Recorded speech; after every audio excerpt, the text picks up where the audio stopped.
আজকে হচ্ছে গিয়ে রান্না করা হচ্ছে পেঁপে দিয়ে আলু দিয়ে গরুর মাংস।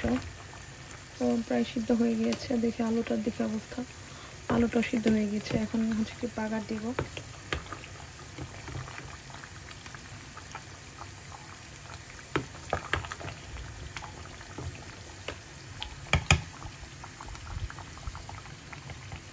আর মাংসের তরকারি এরকম ভাবে বাগার দিলে কিন্তু অনেক মজা হয়, অনেক ভালো লাগে। যার কারণে সবসময় আমি এরকমটা করার চেষ্টা করি।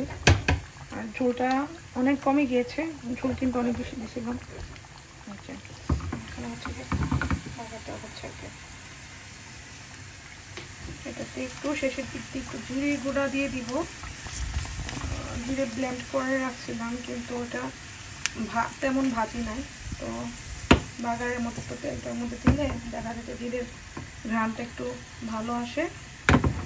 তো এখন ব্রাউন কালারটাই তো হয়ে গিয়েছে। এখন হচ্ছে গিয়ে জিরে গুঁড়াটা একটু দিয়ে দিই।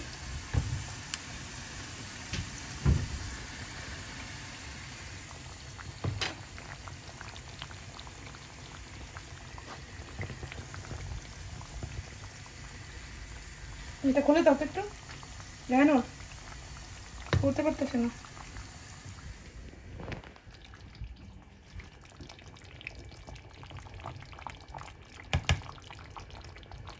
বাগার দিয়ে দিলাম।